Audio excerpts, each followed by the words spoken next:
Dans cette nouvelle vidéo, nous allons voir pourquoi les artères sont amenées à s'encombrer, quel est le problème lorsqu'elles se bouchent et quelles sont les solutions pour permettre de réguler naturellement le cholestérol. Bonjour, c'est Jérémy pour vivre une vie au naturel et en pleine santé. Bienvenue sur cette chaîne. Pour ne rien rater des prochaines vidéos, cliquez sur le bouton d'abonnement et la cloche de notification.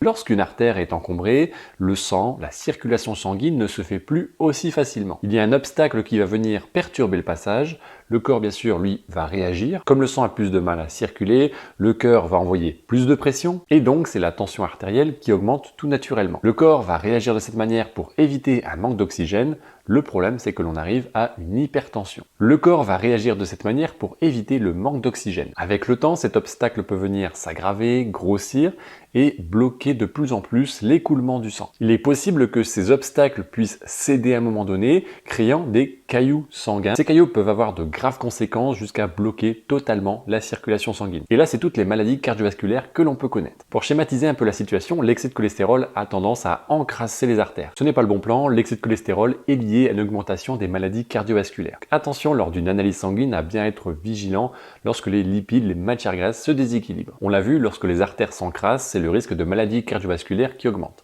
Les causes, il y en a plusieurs. Aujourd'hui, on ne peut pas dire que c'est juste l'alimentation ou le tabac qui vient encrasser les artères. Bien sûr, ce sont des facteurs à prendre en compte, mais ce ne sont pas les seuls. Et là, chaque personne va être différente. On peut dire qu'il y a 4 grandes causes qui vont agir de manière plus ou moins importante sur l'augmentation du cholestérol et l'augmentation des risques cardiovasculaires. Première cause, la situation la plus fréquente, c'est l'alimentation qui va être déséquilibrée, une activité physique qui est insuffisante et la présence du surpoids ou de l'obésité. La deuxième cause responsable et également la plus injuste peut-être, c'est l'hérédité.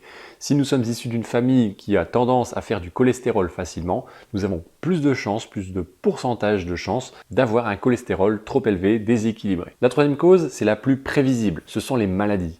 On trouve par exemple l'hypertension, le diabète, une hypothyroïdie, une maladie du foie, une maladie du rein. Tous ces problèmes peuvent causer une augmentation, une élévation du cholestérol. Quatrième cause, la plus évitable, c'est la prise de médicaments. Lorsque l'on prend un médicament pour un problème en particulier, on ne se doute pas forcément qu'il peut y avoir des effets secondaires. D'ailleurs, lorsque l'on prend un médicament prescrit, on ne regarde jamais spécialement les effets secondaires. Malheureusement, certains d'entre eux peuvent participer, devenir un facteur de risque qui vient déséquilibrer également le taux de cholestérol. Sur ces 4 causes, nous sommes tous différents. Ce n'est pas une cause qui va effacer les autres, ils sont bien à prendre ensemble. Comment nettoyer ces artères? Ce n'est pas forcément évident. L'alimentation permet déjà de bien agir sur la situation. Pour cela, il n'y a pas besoin de faire de régime. Un rééquilibrage alimentaire peut très largement suffire. J'avais fait une vidéo sur le sujet sur les aliments qui sont vraiment efficaces et utiles pour permettre de lutter contre l'augmentation du cholestérol.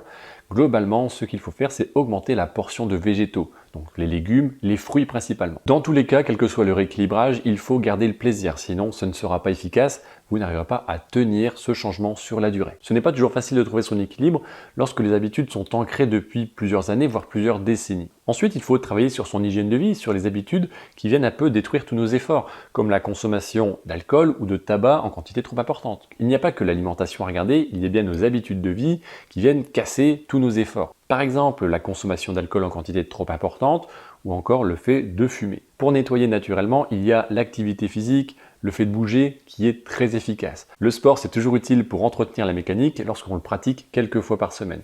Si vous n'avez pas l'habitude, reprenez doucement quelque chose qui vous plaît, que vous aimeriez faire. Encore une fois, il n'y a pas un sport qui est meilleur qu'un autre, le meilleur ce sera celui qui vous plaît. Que l'on préfère être seul ou être en groupe, il y a toujours une solution adaptée à notre situation. Durant cette vidéo, j'espère que vous avez bien compris que chaque situation est différente et qu'on ne peut pas copier le voisin qui a également un excès de cholestérol. On ne peut pas non plus faire toute confiance à un traitement médicamenteux. Le traitement, il est là pour limiter la casse, mais il ne résout pas le problème. Le problème doit être résolu par chacun. Merci d'avoir regardé cette vidéo. N'hésitez pas à me poser vos questions en commentaire sur ce sujet, tout ce qui vient concerner le cholestérol de manière générale. Vous avez également la possibilité de participer à une présentation offerte pour vous permettre de comprendre les piliers qui vont vous permettre de réguler le cholestérol et de prévenir le développement des maladies cardiovasculaires. On se retrouve très bientôt pour une nouvelle vidéo et un nouveau sujet. Portez-vous bien et à bientôt.